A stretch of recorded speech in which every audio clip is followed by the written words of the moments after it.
1991 সালের 21শে মে তামিলনাড়ুর শ্রী পেরেম্বদুর নামে একটি জায়গায় ভোটের প্রচারে এসেছিলেন ভারতের প্রাক্তন প্রধানমন্ত্রী রাজীব গান্ধী। ওই দিন ভিড়ের মধ্যে থেকে বেরিয়ে আসে একটি বছর 23-এর মেয়ে, পরনে সালোয়ার কামিজ, চোখে চশমা, বেঁটেখাটো চেহারা, গায়ের রং কালো। মেয়েটি এসে রাজীব গান্ধীর গলায় চন্দন কাঠের মালা পরায়। এরপর সে প্রণাম করার জন্য শরীরটাকে নিচের দিকে ঝোঁকায় এবং সেই সঙ্গে সে তার জামার ভিতরে লুকিয়ে রাখা RDX বোমার সুইচ অন করে দেয়। কয়েক সেকেন্ড পর ঘটে যায় এক ভয়ঙ্কর বিস্ফোরণ। ছিন্ন ভিন্ন হয়ে যান রাজীব গান্ধী সমেত 16 জন মানুষ। এখন প্রশ্ন হলো, ওই মেয়েটি কে ছিল, তাকে কারা পাঠিয়েছিল, আর কেন তারা রাজীব গান্ধীর হত্যার পরিকল্পনা করেছিল? এই সব নিয়েই আমরা আজকের এই ভিডিও আপনাদের জন্য নিয়ে এসেছি, তাই অবশ্যই ভিডিওটা শেষ পর্যন্ত দেখুন। প্রথমেই আপনাদের একটা ঘটনার কথা বলি। রাজীব গান্ধীর মা শ্রীমতী ইন্দিরা গান্ধী যেদিন নিহত হয়েছিলেন, তার পরের দিন অর্থাৎ 1984 সালের 1 নভেম্বর দিল্লির এইমস হাসপাতালের বাইরে রাজীব গান্ধীর সাথে তুমুল বাদ বিতণ্ডায় জড়িয়ে গিয়েছিলেন তার স্ত্রী সোনিয়া গান্ধী। হাসপাতালের মর্গে তখনও রয়েছে ইন্দিরা গান্ধীর লাশ। রাজীবের একমাত্র ভাই সঞ্জয় গান্ধী 4 বছর আগেই মারা গেছেন। এমন অবস্থায় দেশের প্রধানমন্ত্রীর দায়িত্ব কে সামলাবেন, কংগ্রেস পার্টির কে হাল ধরবেন, তাই নিয়ে কংগ্রেসের শীর্ষ নেতৃত্ব গভীর চিন্তায়। তারা চায় রাজীব গান্ধী সেই শূন্যতা পূরণ করবে। এয়ার ইন্ডিয়ার পাইলট রাজীব গান্ধীর রাজনীতির উপর কোনো আগ্রহী ছিল না। ছোট ভাই সঞ্জয় ছিল তার মায়ের যোগ্য উত্তরসূরি, কিন্তু মাত্র 32 বছর বয়সে বিমান দুর্ঘটনায় তার মৃত্যু হয়। এরপর ইন্দিরা গান্ধী তার বড় ছেলেকে রাজনীতির ময়দানে নামায়। মায়ের অনুরোধে 1981 সালে উত্তরপ্রদেশের আমেঠি থেকে প্রথমবার লোকসভা ভোটে দাঁড়ান রাজীব গান্ধী। ওই সিট থেকে দাঁড়াতেন তার ভাই সঞ্জয় গান্ধী।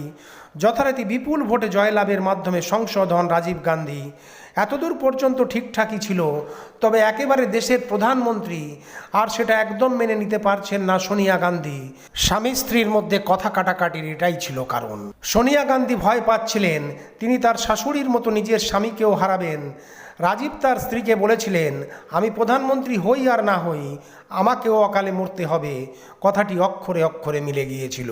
এই ঘটনার 7 বছর পর মাত্র 47 বছর বয়সে মর্মান্তিকভাবে নিহত হয়েছিলেন রাজীব গান্ধী। আর সে সময় তিনি কিন্তু দেশের প্রধানমন্ত্রী ছিলেন না, তিনি ছিলেন বিরোধী দলনেতা। কিন্তু কেন একজন বিরোধী দলনেতাকে আতঙ্কবাদী হামলায় মরতে হলো, চলুন সেটা জেনে নিই।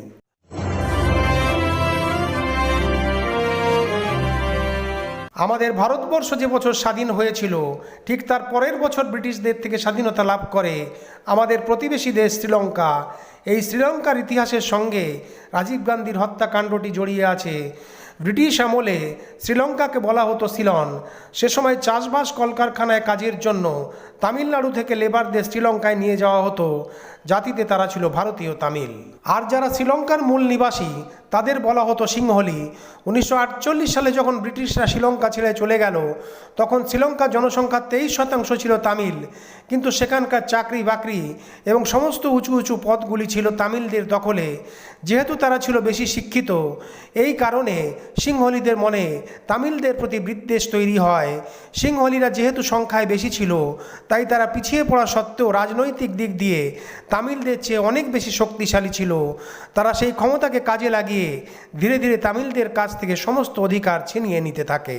এমনকি তাদের কাছ থেকে ভোট দেওয়ার অধিকারটুকু কেড়ে নেওয়া হয়। এই সব দেখে তামিলরা উপলব্ধি করে যে তাদের প্রাপ্য অধিকার পাওয়ার একটাই পথ, সেটা হলো সশস্ত্র আন্দোলন। যার ফলস্বরূপ তামিলদের মধ্যে অনেকগুলো ছোট ছোট জঙ্গি সংগঠন গড়ে ওঠে।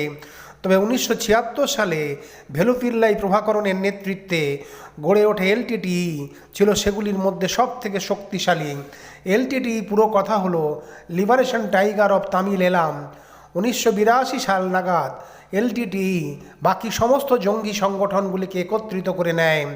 LTTE ছিল সেই সময়কার সারা বিশ্বের সবচাইতে বড় টেরর অর্গানাইজেশন। আধুনিক অস্ত্রশস্ত্র থেকে সাবমেরিন সব কিছু ছিল তাদের কাছে। LTTEর লক্ষ্য ছিল শ্রীলঙ্কায় বসবাসকারী তামিলদের জন্য আলাদা একটি দেশ গঠন করা, যে দেশটার নাম হবে তামিল এলাম। মানচিত্রে দেখুন, এই গাঢ় লাল রঙের অংশটিকে তামিল এলাম বানানোর পরিকল্পনা ছিল। LTTEর উত্থান শ্রীলঙ্কার পরিস্থিতি সব ওলট পালট করে দেয়। 1983 সালের পর থেকে শ্রীলঙ্কার সেনাবাহিনী ও LTTEর মধ্যে দফায় দফায় সংঘর্ষ শুরু হয়। সেই সঙ্গে তামিলদের উপর নির্যাতন আরও বেড়ে যায়, যার পরিণাম হিসাবে শ্রীলঙ্কা থেকে বহু তামিল ভারতের তামিলনাড়ু রাজ্যে আশ্রয় নেয়। এরপর ভারতীয় তামিলরা শ্রীলঙ্কার তামিলদের সমর্থনে ব্যাপক আন্দোলন শুরু করে এবং শ্রীলঙ্কার বিরুদ্ধে অ্যাকশন নেবার জন্য ভারত সরকারের উপর চাপ দিতে থাকে। এমনই পরিস্থিতিতে ভারতের তৎকালীন প্রধানমন্ত্রী রাজীব গান্ধী বুঝতে পারেন যে অবিলম্বে শ্রীলঙ্কার গৃহযুদ্ধে ভারতের হস্তক্ষেপ প্রয়োজন। যদি ভারত সরকার শ্রীলঙ্কার তামিলদের অধিকার রক্ষার জন্য কোনো পদক্ষেপ না নেয় বা শ্রীলঙ্কা ভেঙে আলাদা একটি দেশ তৈরি হয়ে যায়, তাহলে তার আজ ভারতের তামিলনাড়ু রাজ্যের উপরও পড়বে এবং ভবিষ্যতে তামিলনাড়ুও ভারত থেকে বিচ্ছিন্ন হতে চাইবে।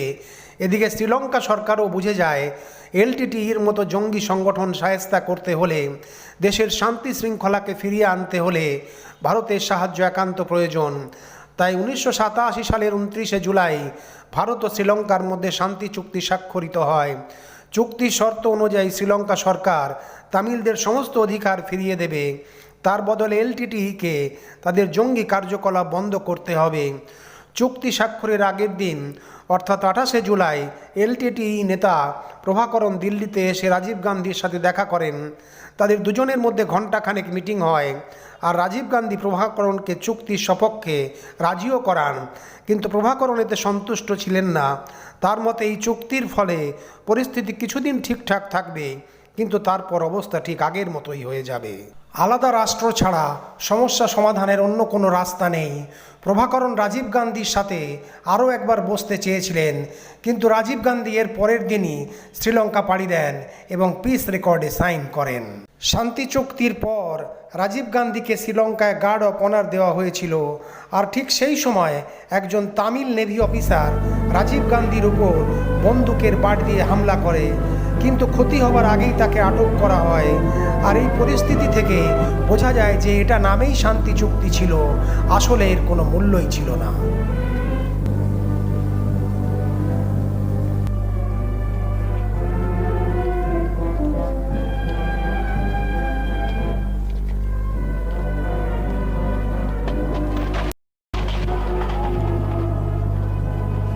এর কয়েকদিন পরেই ভারতীয় সেনাবাহিনীর বিশাল ফোর্সকে শ্রীলঙ্কায় পাঠানো হয়, যাকে বলা হয় আইপিকেএফ। আইপিকেএফ এর পুরো কথা ইন্ডিয়ান পিস কিপিং ফোর্স। আইপিকেএফ এর কাজ ছিল এলটিটিইকে স্যারেন্ডার করানো এবং শ্রীলঙ্কার সার্বিক শান্তি শৃঙ্খলা ফিরিয়ে আনা, কিন্তু এলটিটিই জঙ্গিরা আত্মসমর্পণ করতে অস্বীকার করে দেয়। উল্টে তারা আরও বেশি করে অস্ত্রশস্ত্র মজুত করতে থাকে। এবার আইপিকেএফ ও শ্রীলঙ্কার সেনাবাহিনী যৌথভাবে এলটিটিইকে দমন করার জন্য অপারেশন শুরু করে দেয়। এর মধ্যেই এসে যায় 1989 সালের লোকসভা নির্বাচন। এই ভোটে কংগ্রেসের হার হয়, জয়লাভ করে জনতা দল। ভারতের নতুন প্রধানমন্ত্রী হন বিশ্বনাথ প্রতাপ সিং। কংগ্রেস ছাড়া ভারতের সমস্ত রাজনৈতিক দলগুলো এলটিটির প্রতি সহানুভূতিশীল ছিল এবং তারা চাইছিল আইপিকেএফ যেন এলটিটির বিরুদ্ধে অভিযান বন্ধ করে দেয়। যথারীতি নতুন প্রধানমন্ত্রী ভিপি সিং আইপিকেএফকে ভারতে ফিরিয়ে আনে, কিন্তু এক বছর যেতে না যেতেই ভিপি সিংয়ের সরকার ভেঙে যায়। আবার নতুন করে লোকসভা ভোটের জন্য তৈরি হয় পুরো দেশ। এলটিটিই নেতা প্রভাকরণ ধরে নেয় ভারতের আগামী লোকসভা নির্বাচনে কংগ্রেস জয়লাভ করবে, আর এটা তাদের পক্ষে শুভকর হবে না। যদি রাজীব গান্ধী আবার প্রধানমন্ত্রী হন, তাহলে তিনি আইপিকেএফকে পুনরায় শ্রীলঙ্কায় পাঠাবেন আর ফের তাদের উপর অভিযান চালাবে। তাই যাতে এমনটা না হয়, তার জন্য রাজীব গান্ধীকে পৃথিবী থেকে সরিয়ে দিতে হবে। 1990 সালের নভেম্বর মাস শ্রীলঙ্কার জাফনার ঘন জঙ্গলে 4 জন বিশ্বস্ত সঙ্গীকে নিয়ে গভীর আলোচনায় বসে এলটিটিই এর প্রধান প্রভাকরণ। ওই মিটিংয়ে রাজীব গান্ধীকে হত্যার চূড়ান্ত পরিকল্পনা তৈরি করা হয়। সেখানে উপস্থিত ছিল শিবরাসন, সুব্রমানিয়ম, মথুরাজা আর মুরুগান। এই 4 জনের হাতে রাজীব গান্ধীকে হত্যার দায়িত্ব তুলে দেন এলটিটিইর প্রধান প্রভাকরণ। 1991 জানুয়ারিতে মথুরাজা আর সুব্রমণিয়াম জাফনা থেকে চেন্নাই চলে আসে। এখানে তাদের কাজ ছিল স্থানীয় কিছু লোককে তাদের দলে টানা, কারণ স্থানীয় লোকের সহযোগিতা ছাড়া বিদেশ থেকে সব কিছু অপারেট করা সম্ভব নয়। চেন্নাইতে তাদের সাথে হাত মেলায় আরও 4 জন, ভাগ্যনাথনের বোন নলিনী, রবিশঙ্কর ও হরিবাবু লোকাল নেটওয়ার্ক তৈরি, সে কথা শিবরাসনকে জানিয়ে দেওয়া হয়। শিবরাসন তার দুই খুড়তুতো বোন ধানু ও শুভাকে মানব বোমা হিসাবে বাছাই করে। 1991 এপ্রিল মাসে তাদের দুজনকে চেন্নাইতে পাঠিয়ে দেওয়া হয়। ঠিক হয় ধানুর শরীরে বোম ফিট করা হবে। বোম বিশেষজ্ঞ আরিবু পিরুলি পালামকে এমন একটা বোমা তৈরির নির্দেশ দেওয়া হয় যেটা একটি মেয়ের কোমরে বাঁধা থাকবে, অথচ বাইরে থেকে কেউ বুঝতে পারবে না।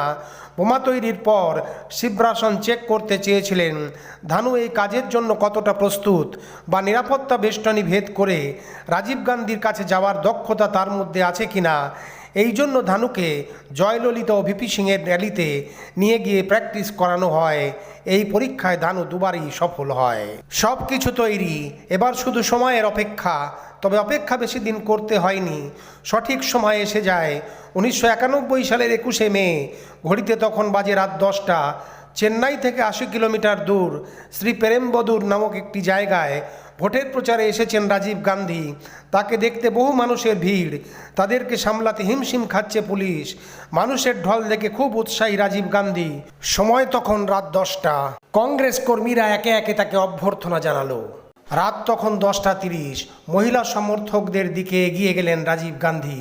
কোকিলা নামে একটি মেয়ে তাকে কবিতা পাঠ করে শোনাতে লাগলো। এরই মাঝে কোকিলার পিছনে এসে দাঁড়ালো মানব বোমা ধানু রাজীব গান্ধীর দিকে পা বাড়াতে এক মহিলা পুলিশ কর্মী তার হাত টেনে ধরল। কিন্তু ধানুর আগ্রহ দেখে রাজীব গান্ধী তাকে কাছে আসতে বললেন। ধানু এসে রাজীব গান্ধীর গলায় চন্দন কাঠের মালা পরালেন। এরপর সে প্রণাম করার জন্য শরীরটাকে নিচের দিকে ঝোঁকালো এবং সেই সঙ্গে সে তার জামার ভিতরে লুকিয়ে রাখা RDX বোমার সুইচ টিপে দিল। সঙ্গে সঙ্গে কালি পটকা ফাটার মতো ফটফট শব্দ হতে লাগলো। কিন্তু কয়েক সেকেন্ড পরে একটি কান ফাটানো আওয়াজ আর ধোঁয়ায় ছেয়ে গেল পুরো চত্বর। হাহাকার পড়ে গেল চারদিকে। যে যেদিকে পারলো দৌড়ালো। ধোঁয়া সরে যেতেই দেখতে পাওয়া গেল কতগুলো মানুষের লাশ। সেদিনকার সেই ঘটনায় পূর্ব প্রধানমন্ত্রী রাজীব গান্ধী সহ মোট 16 জন মানুষ মারা গিয়েছিল, আহত হয়েছিল 43 জন। রাজীব গান্ধীকে হত্যার পরিকল্পনা তো সফল হয়ে যায় LTT জঙ্গি গোষ্ঠীর, কিন্তু তারপর কি হলো? রাজীব গান্ধীকে হত্যার অপরাধে মোট 26 জন মানুষকে মৃত্যুদণ্ড দেয় চেন্নাইয়ের বিশেষ টাডা আদালত। পরবর্তীকালে সুপ্রিম কোর্ট 19 জনকে বেকসুর খালাস করে দেয়। বাকি 7 জনের মধ্যে 4 জনের মৃত্যুদণ্ড বহাল রাখা হয় এবং 3 জনকে যাবজ্জীবন কারাদণ্ড দেওয়া হয়। কিন্তু শেষ পর্যন্ত এই 4 জনের ফাঁসি হয়নি। কেন হয়নি সেটা একটা জটিল বিষয়। এই বিষয় নিয়ে বিস্তারিত আলোচনা করতে গেলে ভিডিও অনেক লম্বা হয়ে যাবে। তবে আপনি হয়তো শুনে থাকবেন, যদি না শুনে থাকেন তবে আশ্চর্য হবেন এটা জেনে যে রাজীব গান্ধীর হত্যাকাণ্ডে যে কজন আসামি ছিল 2022 সালে তাদের সবাইকে মুক্ত করে দেওয়া হয়। আর রাজীব গান্ধীকে হত্যার পুরো দায়িত্ব যার হাতে ছিল সেই শিবরাসন ধরা পড়ার ভয়ে আত্মহত্যা করেছিল এবং LTTEর প্রধান প্রভাকরণ যে ছিল মাস্টার মাইন্ড, 2009 সালে শ্রীলঙ্কার সেনাবাহিনীর গুলিতে তিনি নিহত হয়েছিলেন। পূর্ব প্রধানমন্ত্রী রাজীব গান্ধীর মর্মান্তিক হত্যাকাণ্ড ভারতীয় রাজনীতির ইতিহাসে এক কালো অধ্যায়।